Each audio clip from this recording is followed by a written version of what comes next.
Hello everyone, welcome to episode 97 of our GrowCast show. My name is Yu Hong, I will be your host for today. And today in our studio, we have Coach SJ, a transformational coach and also founder of Furaha Mastery. Let's get into the questions. Coach SJ, who are you? And who were you before the world told you who you are? Thank you very much for being here. And I'm Selemani Jawa, but everyone called me SJ. Right. And I'm transformation coach. Some like to call me a healer, but I consider myself as a guide. So what I do is I help people through different emotional and non-emotional situation. But before that, I grew up in Tanzania and in a period where silence was considered a strength and we just had to survive because we grew up in poverty. So I just had to grow up the way I had to grow and then to adapt to the situation. So I grew up with different labels, sometimes as a fixer, sometimes as a supporter to others, and sometimes as a leader. But deep inside of me, I was just a curious boy. I like to ask different questions. Why some things are this way and some others are that way? And that curiosity led me from genetics and bioengineering, background in science. And then I did molecular biology and genetics to nutrition coach, trauma healing, NLP, naturopathy, and psychology. So if you ask me really who I am, I like to consider myself as a lighthouse, the sailboat lighthouse. I just help to align the path of people, whether if they want to come back to the shore or to go away to sail in the deep water. So, and before that, I was just a curious boy. What's the personal pain that you secretly fuels everything that you do for Furaha Mastery? Okay, so the way I grew up, I attribute my pain to two things. First, growing up in poverty. So I just had to survive and I had to adapt to the situation, condition where I grew up. So, but later on, I had a privilege to have a very successful academic life. And then I went into university and during my master's, where I was one of the top students. And I met my wife. After we got married, we decided to move to Singapore. So I came to Singapore with a lot of hopes that I'll achieve my dream of being a scientist and become a biologist. But life in Singapore humbled me. And for the first 2 years, I had total job rejection. I don't get any, even being called to interviews. So I was down. I had a lot of anger issue. I had 2 boys. So the pain, it was so bad that I think I was depressed, although I did not go to any psychiatrist or psychologist, but I think I was there, but still functioning. So I was so down such that one day I would look at my boys and then I was so angry at them. And then they come to me running, like want to hug me. And then it hit in me, like I'm projecting my anger to wrong person instead of owning myself and stand up and then use whatever I know to step out doing something else. So I started jogging, learning different things. I went into because I gained weight at that time. So I started jogging in the morning. I took nutrition coaching as a way to help myself. But while I do that, I find like, okay, this is something I can do.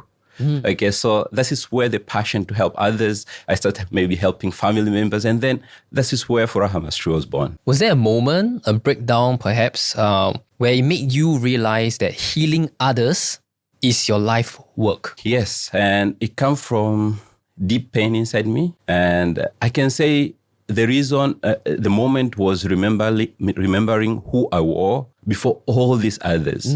So I may decide maybe to blame others. I may decide maybe to do another thing. I remember that my grandmother was a healer in the village. Okay. And always people come to me for different questions. Oh, you know biology. Okay. I have had issue. What is happening? So all these different questions and then me projecting my insecurity to others and me go into a total reclusion. It helps. Okay. People needs me, but I'm not accepting that version of me because I have been developing different identity of a scientist or something else. So once I accept different version of me that I say, okay, maybe this is a moment that I just embrace who I am from my generation and from what others are trying to project from me to me. and become a healer or a coach to them and get them into safest path to thrive. You didn't come from a traditional path towards coaching. So how did your scientific background actually shape your journey towards becoming a transformation coach? Yeah, that is a very good question, because currently we tend to separate science and other traditions of coaching. Even we call psychology as art, not science. Right. While it's both science and it's both art and science. Yeah. And my background in science taught me two valuable lessons. One thing, we are very interconnected. Mind, body, spirit, and cosmos are all together. Right. And another thing that you can, what I understood is the problem in one system, it causes the system, the full body to collapse. Right. So not just because you have emotional trauma, meaning mind and body is not separate, even if we don't understand one part, but they all work together to bring the full total harmony of the body. What does real transformation actually mean to you as a coach? Yeah, so for me, I went through transformation. And for me, the real transformation is when someone remembers who they were before they get all these other labels. Right. A CEO, you are a footballer, or you're a successful person. Okay, before you got these all other labels, who you were before that. So, and for me, I have an acronym for a transformed person. I call an ACED state, ACED, where is you are in a total acceptance and of your authentic self. You are in control of yourself. You are empowered with your events and whatever decision you're making, and then you're determined to do whatever future. So for me, transformation is not about changing who you are. It's about returning to your base, where you were before everything or the world told you who to be. What are some things that people get painfully wrong about trauma and recovery? Unfortunately, with the advent of social media, there are a lot of myths around trauma, and a lot, but I'll mention some. Number one, I think, I'm sure this is people, they believe that trauma comes from big events, like war, trauma, abuse. So wherever people, they hear about trauma, this is what they come into their brain. So they don't consider themselves as traumatized, or they have been affected somehow with event. How I like to call trauma, I call emotional charged events.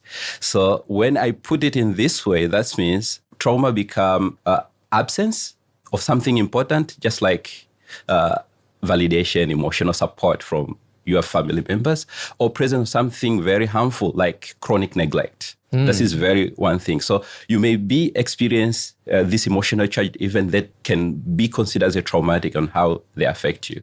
Secondly, is the cultural understanding of trauma, and majority of culture, they think that trauma, strong people, they don't get traumatized. If you're a leader, you're a CEO, you're strong enough, looking for help is weakness, which is completely wrong. And another thing is notion about healing, because medicine is being in a way that you take Panadol, you're okay. Yeah. So we get this idea that healing is linear. Okay. So you find people, okay, I feel stressed. What should I do? I read a self-help book. Right. I feel not okay. What should I do? Okay, maybe I go and take psychiatric medicine. But healing is not very linear. It's just like peeling onions. You have to take layer by layers, and sometimes stinks, sometimes it hurts your eyes, and sometimes it's painful. But that is healing. It's not all sweet, but for you to heal, you have to go through the process. So I think this is some of the biggest points people, they get wrong, although there are others and many more that we can find, but I think these are very crucial in the time being. Why do so many people stay stuck, even after therapy, self-help, or even spiritual work? It comes down to the modalities of healing. Majority of healings, they focus on one thing, on removing the symptoms, not go deep in the root cause. Right. So you'll find people, for example, they go into therapy, and therapy, in terms of psychotherapy, for example, we focus on the past. Okay, understanding yourself, it brings awareness. Spiritual coaching, it understanding your meaning of life. But the real healing is integrating all this one. What your past, what was the wisdom in the past? What is your true purpose, and how does it connect to your wisdom. So when you do this work in isolation, you get stuck. It's like, I'm doing therapy, I'm doing this, but I don't find this fulfillment. Still, I feel something off because there is no integration have been done. And I think this is one of the things that is very lacking in the current treatment models and healing models. What is the number one belief that's actually silently killing our ability to heal? I'm not enough. Really? Yeah. So the belief that either I'm not enough, I'm not strong enough to heal, I'm not ready enough to heal, I'm not deserving enough to heal, or I'm not in the right condition. So people say, okay, I have a lot of success. Others are suffering more than me. So why should I complain? So, and you may find some people, they try to cope through their situation differently. So this feeling of I'm not enough, it can happen in completely different situation and in different scenario. For example, people pleasing. Okay.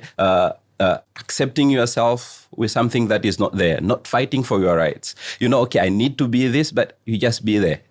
All this is the reflection of this one belief that I'm not enough. And you find that when you start at least change your mind. Maybe I deserve help. Maybe I can accept help. Maybe I have to do something for myself. And this shift may have the only thing you need to start your healing journey. Right. So in the start, all in all is all I'm not enough or I'm not deserving of help. This is I think is the number one reason. If you ask me, there are others, but the one on top, this is in the core of everything about healing. And why do you think successful, high-functioning individual often suffer in silence? Yeah. So do you consider yourself successful? Yes. Yeah. So that means I'm speaking to many people about this, and it's because of their identity. Right. Identity of successful people, it has been built on them being successful, highly productive, resilience, and ability to achieve. Okay. So they have been given labels of them being strongest one, taking care of others. Yes. So in psychology, we call it functional freeze. So what happened is their nervous system might be in distress mode, but they're coping through it by either being too busy, taking care of others, and they're forgetting themselves. So all the things they're keeping busy is just the noisy. They create different noise here and there so that they're not really into the moment or of thinking of their own pain. So most successful people everywhere, majority of successful people I have talked with too, they find that their success is being fueled by their failure, their pain they experienced in the past.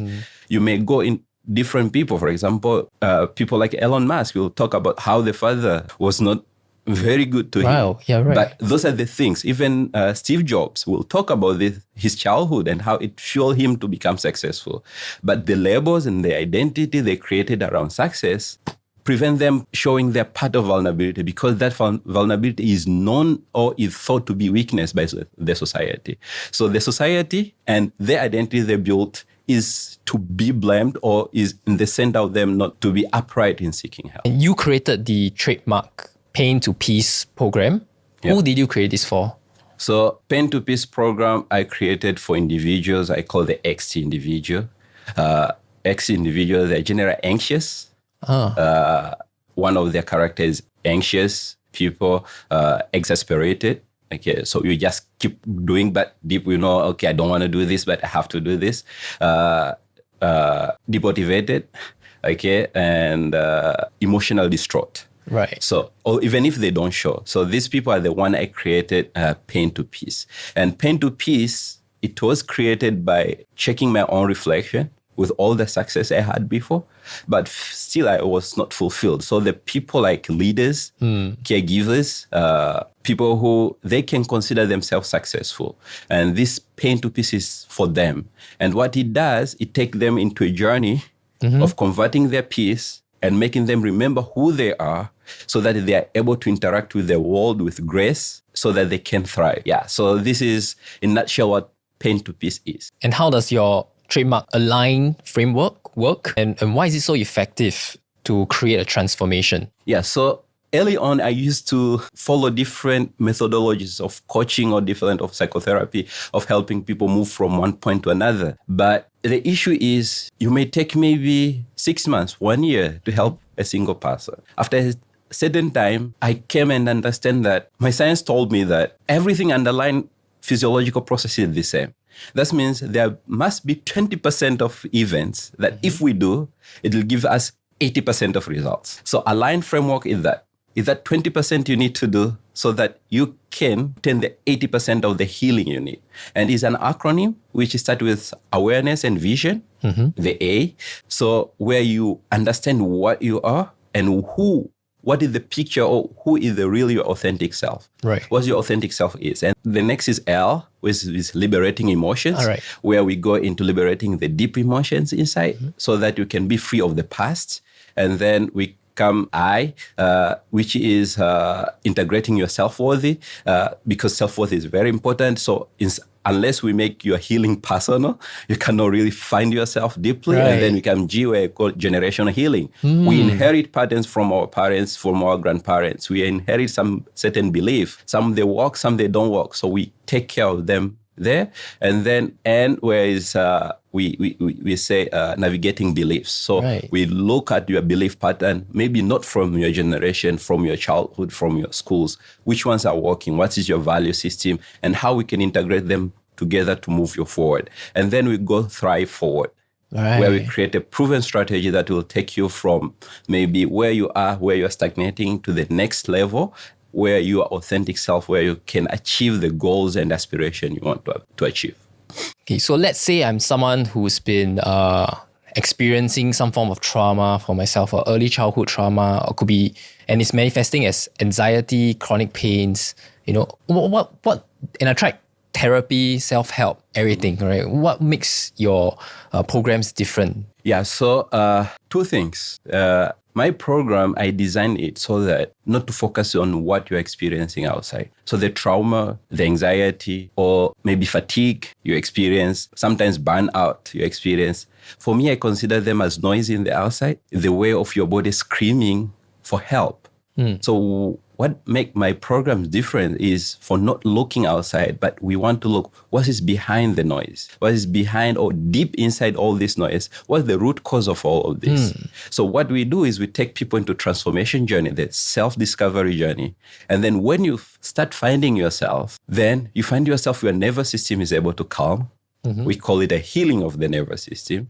And then you start healing your narratives, the ones you have taken time after time because of different difficulties or different labels people they put you. So what makes us different is deep healing and integration that we do to people so that they're able to discover themselves. So my coaching program is not just a healing program, it's a self-discovery so that you can be in your optimum self. Yeah. And what do you mean by healing the nervous system and the narrative? And how do you do it for your clients? Yeah, so when we get what we call emotionally charged events, such as trauma or other misunderstanding, what happens is your nervous system gets dysregulated. The total nervous system gets dysregulated. So there are different mechanisms, very deep mechanisms that happen.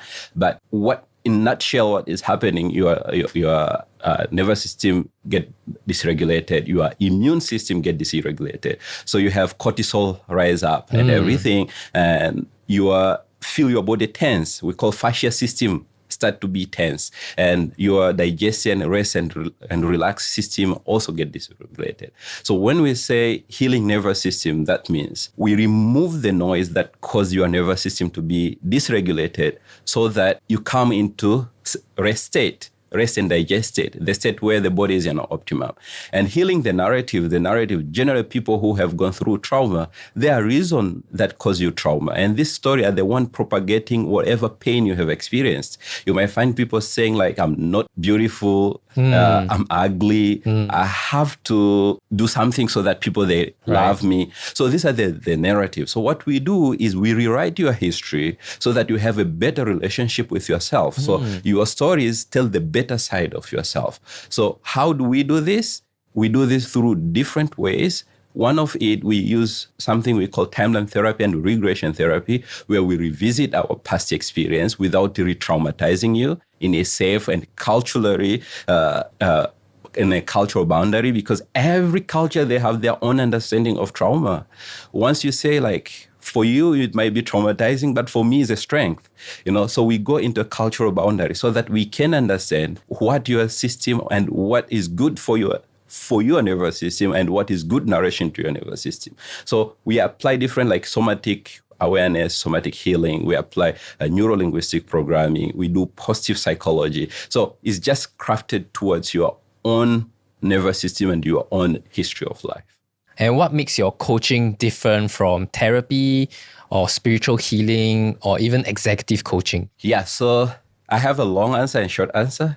Short answer is my coaching style is integrative. Right. Okay. And why I say that is sitting in the intersection of science, the soul, and self-leadership. And what we do is we release person, we take a person in transformation journey. And for me as a guide, nothing else. So people, they go into their own discovery. The long answer is all these other transformation therapy, mindset coaching, or even spiritual coaching and maybe executive coaching, they have different goals. For example, therapy is all about awareness of the past, what happened in the past and how it affects you. It brings awareness. If you go into spiritual coaching, it coaches you to connect you to your root self, nothing else. Executive coaching is about the future for you to become high performer.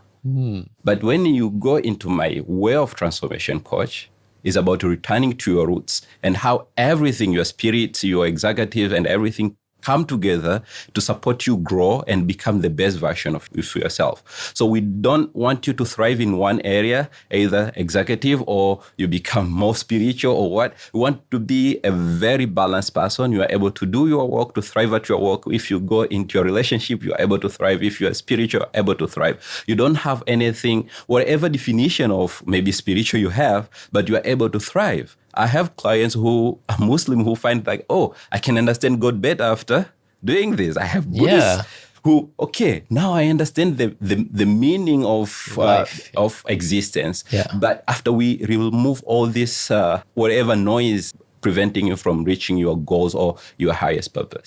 You work with chronic pain like eczema and even autoimmune problems. How is that possible through your coaching? I came to understand it by chance during my coaching.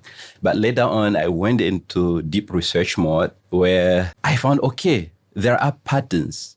So if you look into different traditions, for example, from traditional Chinese medicine, Ayurveda, even African medicine, there's always, they'll talk something like qi, they'll talk about doshas, all this energy system that flow in our body. And they will tell you, okay, if you have anger, it will affect your liver.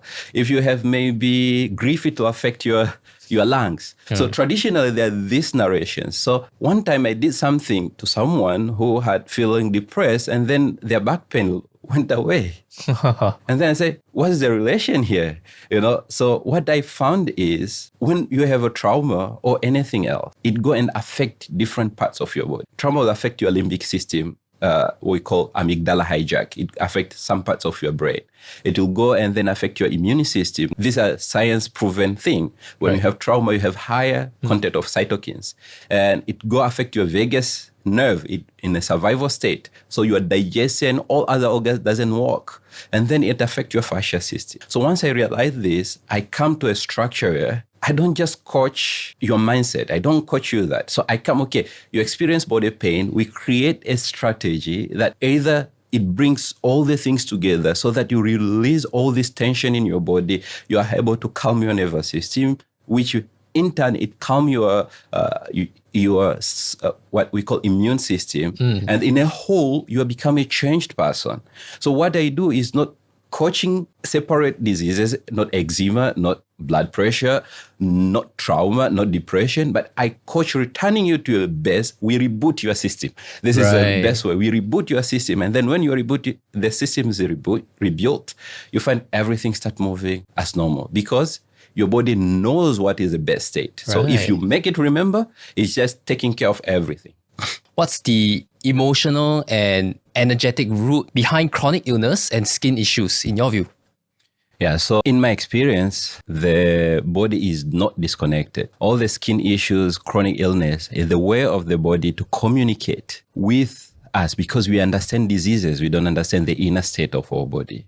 So over the years, I came to understand that, for example, skin issues are related to boundary issues. Right. Not being protected, being affected, your boundary being affected, being violated as a human being. It may cause skin issues, eczema, psoriasis, sometimes hives. It may happen if it's too much. So this is one. And for example, you go other conditions like autoimmune, for example, is the internalized self-blame. It's like your body is attacking yourself and betraying itself. So this is a picture we get sometimes.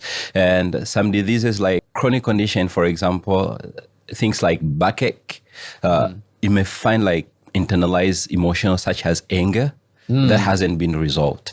So in the way of the body just screaming to outwardly, we want this being resolved. So if it's not being resolved well, strong enough, it increases. It's just like you increase whatever pain that is inside there. So it's a way of the body asking for help. And can you explain how emotional trauma becomes physical pain in a way that 12 years olds understand? Understand. So I hope a lot of 12 years old, they're able to understand pipes. So I will explain it like water moving through pipes. Your body is your house, and then you have water moving around. So this is your energetic system. So, and the water flows. Emotions, they come there, they flow, they have to flow from one point to another. Right. Every day we experience happiness, sadness, and everything. But assume like one day you come and then someone make you angry. Yeah. And then you go to whoever is around you and then you explain your anger and then they acknowledge it, they accept it, and then you are calm. So this is just like the anger is just like a debris or a dust inside there, and the person accepting you, they have removed it. But you find a situation where you go and you are anger, and then what you get?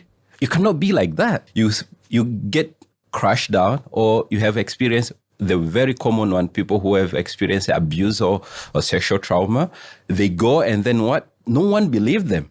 So that's become like start deposit in their world. So over time, there is no flow. When there is no proper flow, what you get, build up pressure, and then the pipes start bursting from everywhere.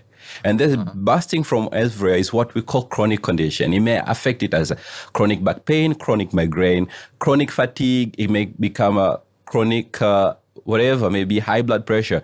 So it may happen in different, but is what we say is too much. It's like your body speaking. It has been too much. I cannot take it anymore. I want help. So it's just bursted and everything go into haywire. And is it ever just physical or just emotional?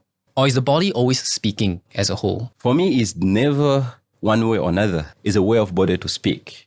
So when you get physical symptoms, if, for example, someone hit you, you'll have both pain from your physiology, and then at the same time, you'll have emotion attached to it. You are angry at them. So it's never one way or another. So it's just the way of the body speaking to itself when it becomes chronic. Because what we know when you experience trauma, it may come in either way. It leaves what we call physiological imprints.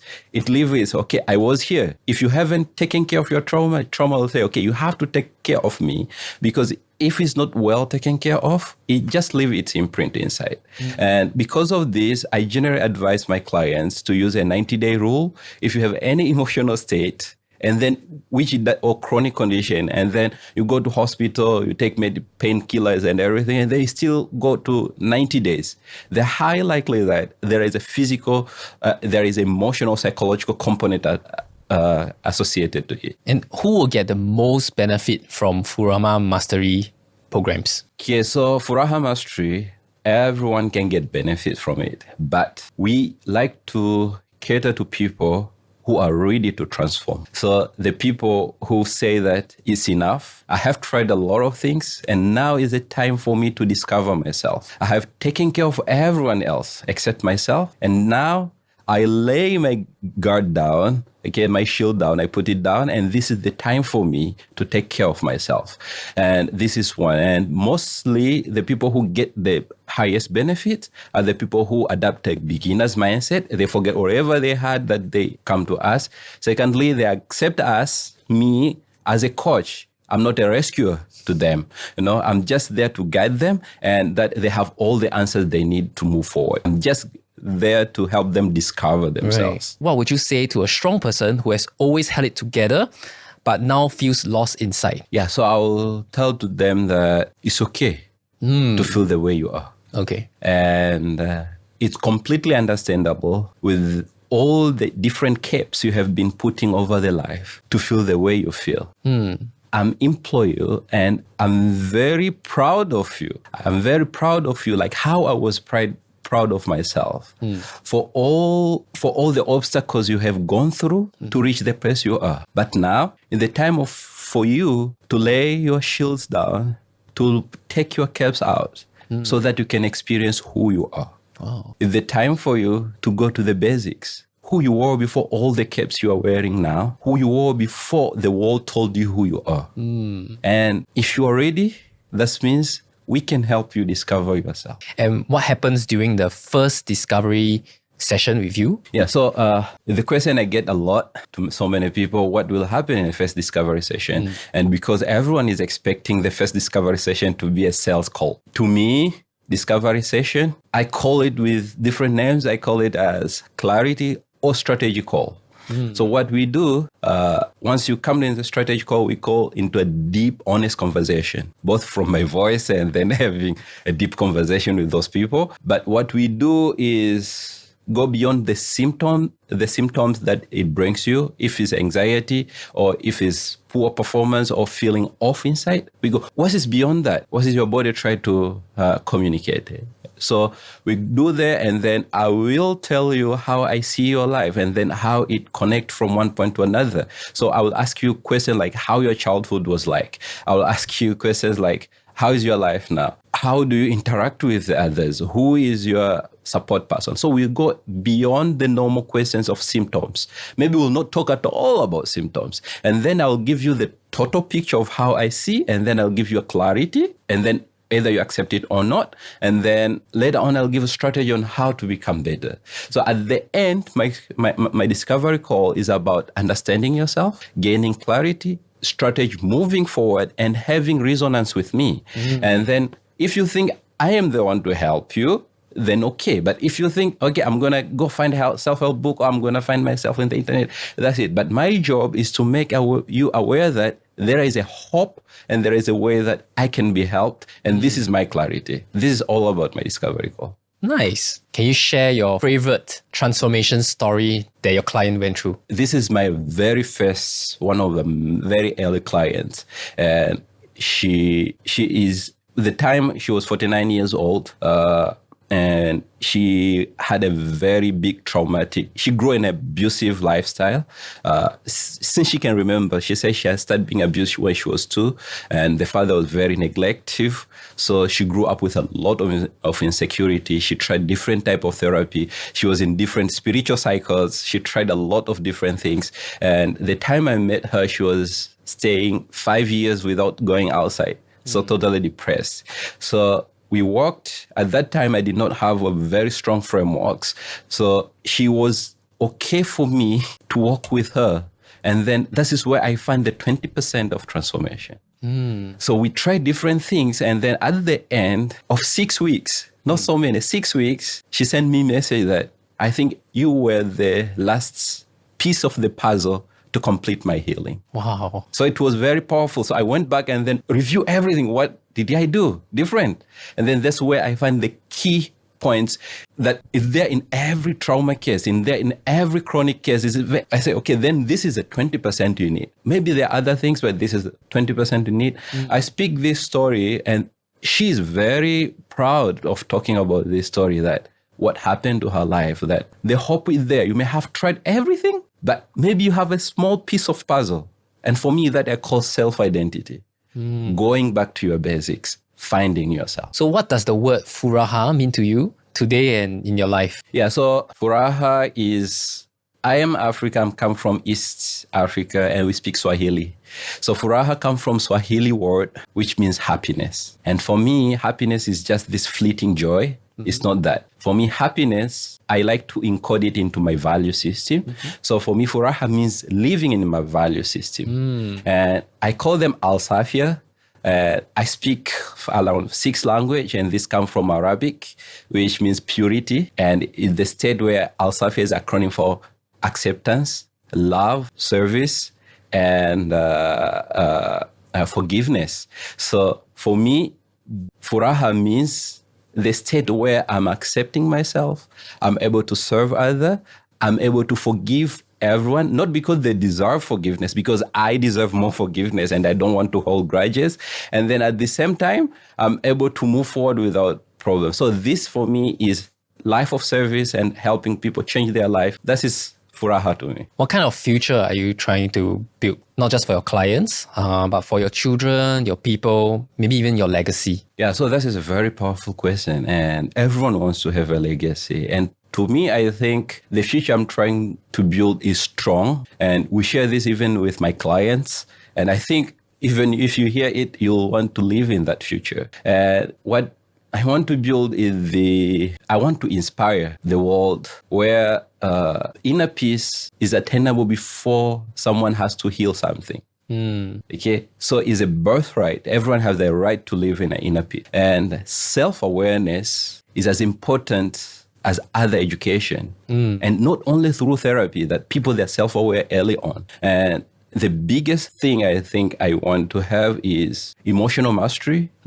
And self-mastery is as important as education in school, as a financial literacy, so that people, they grow up aware of themselves, aware of their surrounding, and aware of their value system and what they stand up for in this world. And this is the legacy I want to leave to my children, and this is the legacy I want to live in the world. And I try to achieve this one conversation at a time, one breakthrough at a time, and maybe one coaching session at a time. What's one truth you know deep in your bones that most people haven't realized yet? One truth, that's when I know a lot of people, they don't want to accept this, but you have all it takes to heal and move forward and thrive. And whatever you're going through in life is just noisy, small noisy here and there that are there to make you forget your true self. And once you accept it, that all these are noise making you to forget who you really are, what is your purpose and what is your passion, you are able to calm down to yourself, to go down and find yourself.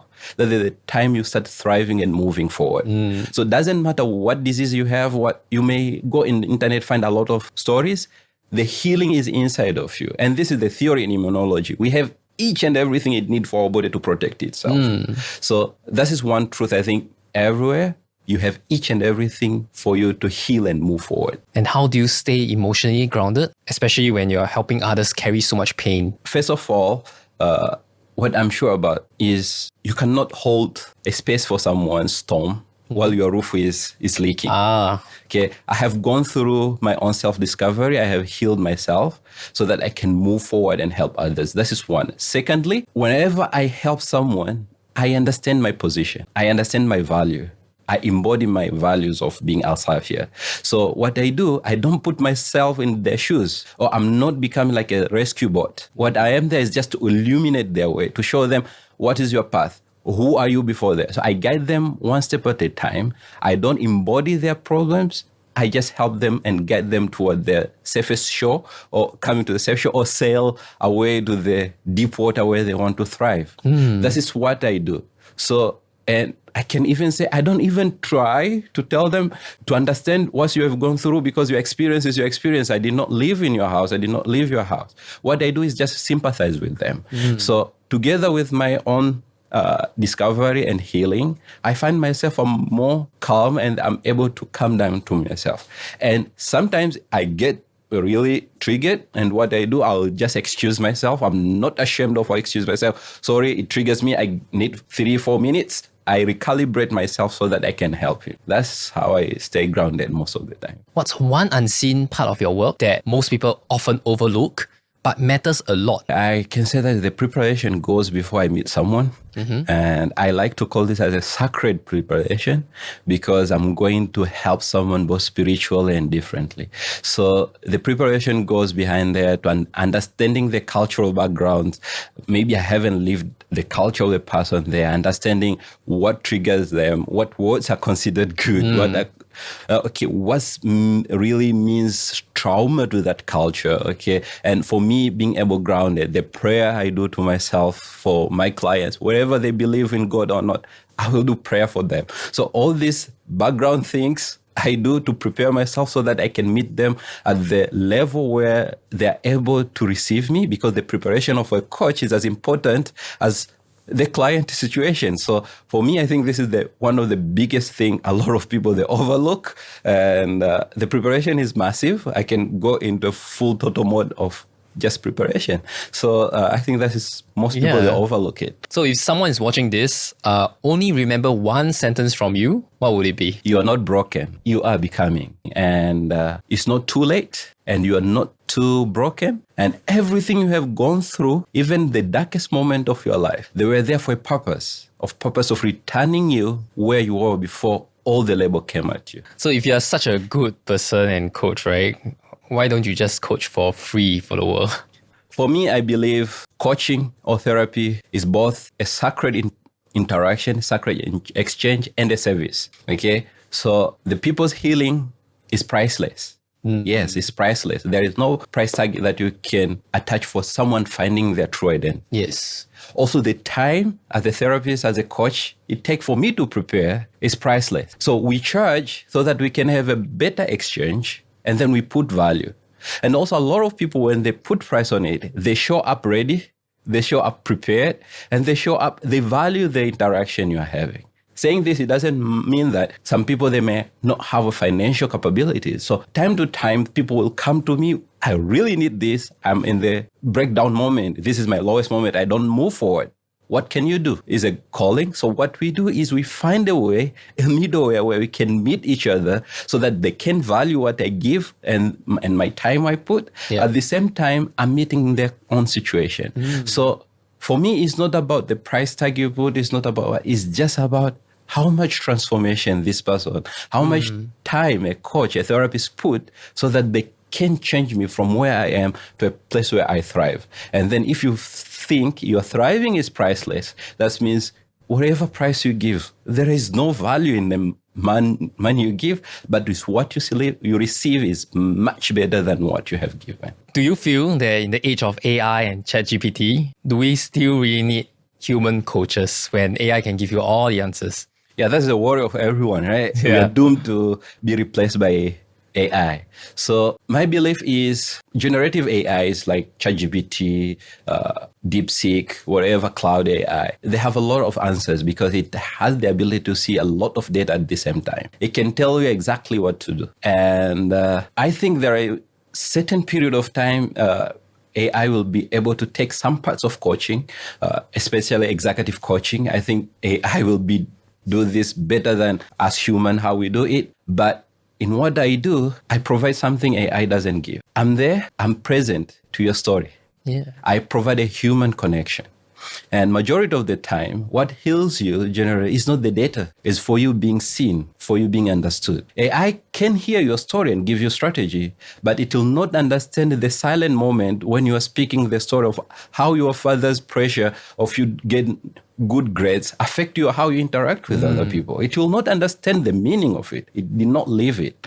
So as long as the healing, the deep healing comes from a true human connection, true resonating with one another, I think AI is there. Like just in the past, we had self-help books, but still the coaches were relevant, So it's not about the data, but it's about the connection that help people heal beyond what they're experiencing inside. That's all the questions we have for episode 97 of our GrowCast show. See you for episode 98.